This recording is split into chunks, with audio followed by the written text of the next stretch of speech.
Hey Kiddaroonies, welcome back to a look back. If you're new here, which you probably are, in this show we return to some stuff that we grew up with and determine if it holds up today. This episode we're covering a very popular animated web series and object show pioneer, Battle for Dream Island.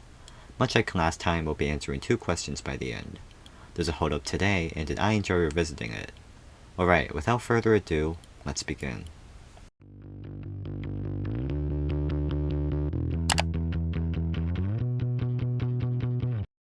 So one day, Carrie and Michael Huang were like, hey, you know Total Drama Island? We should make that, but with anthropomorphic objects. What?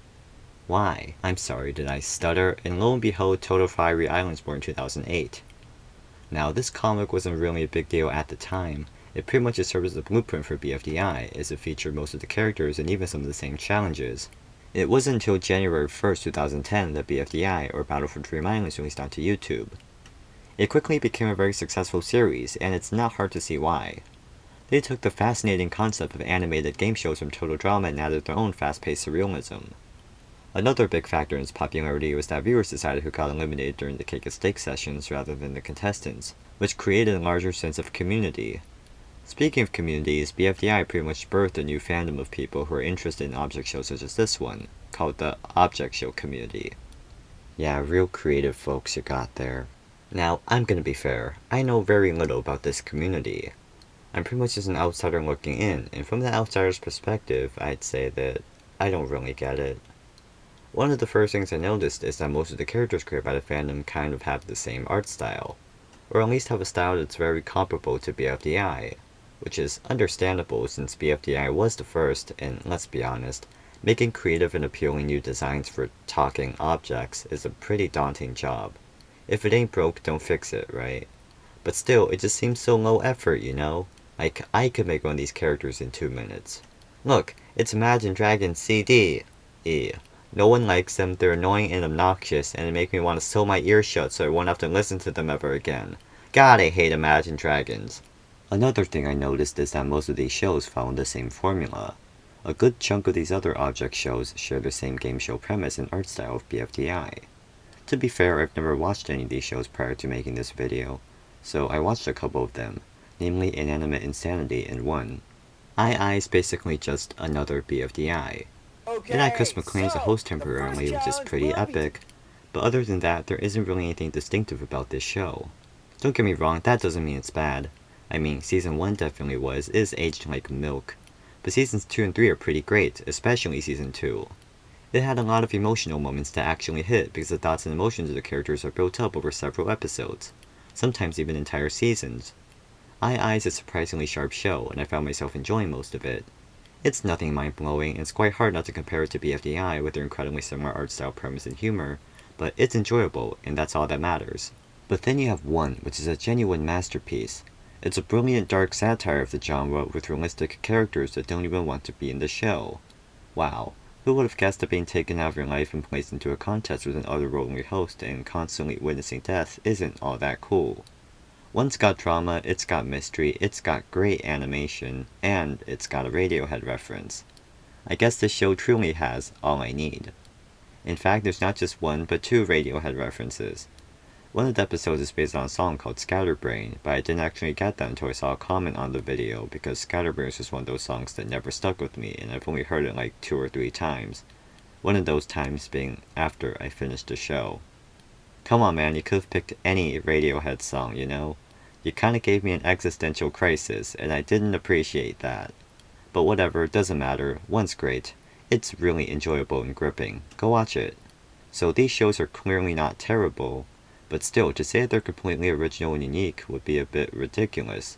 I just don't understand how people find the concept of anthropomorphic objects this fascinating and how it spawned this many shows. But just because I don't get something doesn't mean you can't like it. If you're an object show fan, then more power to you. Anyways, back to BFDI. I find the show's surreal humor incredibly funny. The random breaks also add a lot of charm. The announcer is easily my favorite host in the show. There's a lot to like about Season 1, it's just really entertaining in general. The fact that this was made by a couple of 12-year-olds is absolutely insane. As for the animation, it's meh. It looks very rough and outdated. Heck, everything about this season, from its animation to its jokes to its voice acting to its Kevin MacLeod background music, is incredibly early 2010s, which isn't necessarily a bad thing, but it does make it seem like a product of its time, and I can't imagine something like it being made today. I'll give this season a 9 out of 10. It's not a 10 because it's a bit unrefined, but hey, it's still a great start.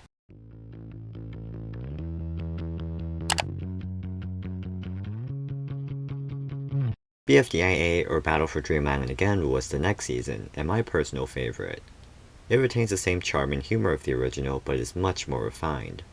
One cool feature of BFDIA was the team swaps, where contestants could switch teams before each game. Seeing different teams slowly develop is pretty interesting and allowed the characters to be fleshed out a bit more. A few more contestants was added into the season, and they're all pretty likable. I think BFDIA strikes a great balance between old characters and new characters. It introduces some new contestants, but not so much that it becomes distracting. I love the multiple-part episode 5, for the journey to the summit via a mountain. It's chock full of humor, action, and character moments. Gonna have to say it's my favorite episode of the entire show. This era also has the best animation of the show, in my opinion. It's like season 1 but much smoother. It looks the cleanest and most professional out of all the seasons. Freeze martyrs! Behold, the long-lost Loyal City! BFDIA was really good, it's a darn shame it was never finished. 10 out of 10. Well, I guess you can say when it comes to which BFDI season's the best, this one really takes the cake. At stake.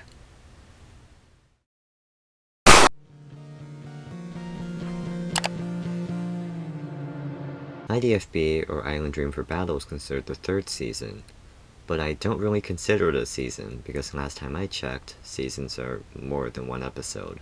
I guess it's considered a season because it was intended to be multiple episodes. They just never finished it. Again! However, this episode is unlike anything else in the entire series.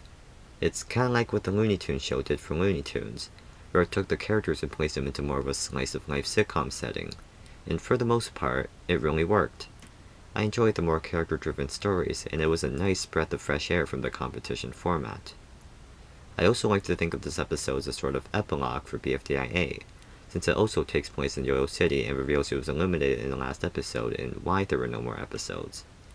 Because the lens cap was on. Of course. But yeah, it's a really interesting episode. There's nothing really wrong with it. 10 out of 10.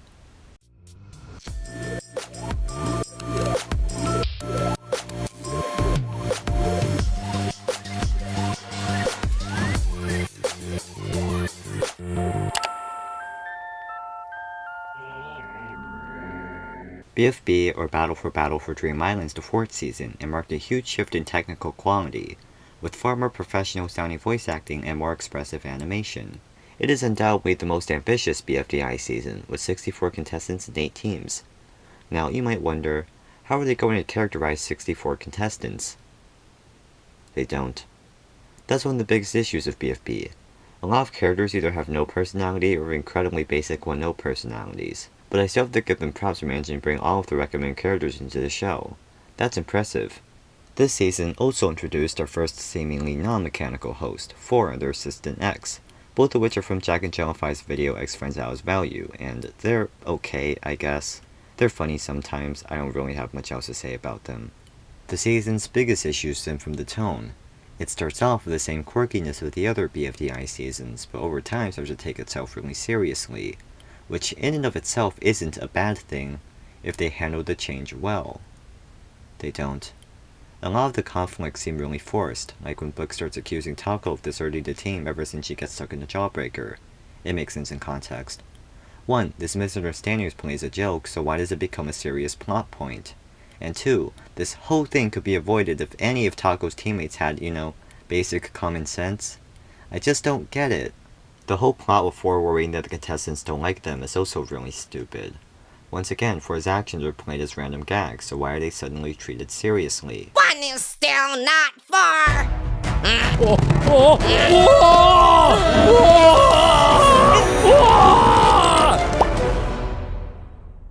This is so dumb. You hurt us, and you're mean to us, and then we all choose to still compete for your prize, and you continue to hurt us, and I don't know, pulling our fingers so we feel pain for your own benefit? Or like killing us or doing that weird thing where you spin us into weird shapes? And you put all of us in cages for months? We like you, 4. That's why we stayed, but you can't expect us to remain fully committed when you don't even treat us nicely. Maybe I was too harsh there. I mean, I know BFDI is mostly aimed towards small children, but geez, talk about cheesy. Again, it's not the tone itself that I have issues with, it's just the inconsistency that drives me up the wall. On the plus side, the animation's great. It took a while to get used to the new style, but I've grown to love it. But still, I can't say I enjoy BFB very much. Sorry. 4 out of 10.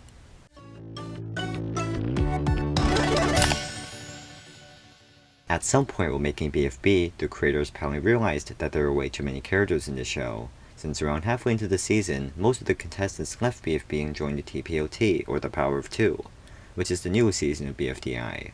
So far, there have only been 2 episodes released, so I can't really give a solid critique of it, but from what I've seen, I think I can safely say, it's fine. It's pretty unmemorable, it's not particularly funny. 2 is a really uncharismatic host. TPOT is just meh. I can't really say I'm excited for the rest of the season. Hopefully it'll get better, but for now it's a 5 out of 10. So, does it hold up today? Not really. While the show during its early seasons is charming and fun, it's very of its time and hasn't aged too well. Like I said, I can't imagine something like it being made today. The new seasons, on the other hand, are somewhat soulless and lack the original charm. At this point, BFDI is pretty much just a shambling corpse of its former self. But did I enjoy it? Yeah. Even though it has some issues, BFDI is still a fairly funny and entertaining show, and I would give it an 8 out of 10 overall. Well, that's it. Goodbye.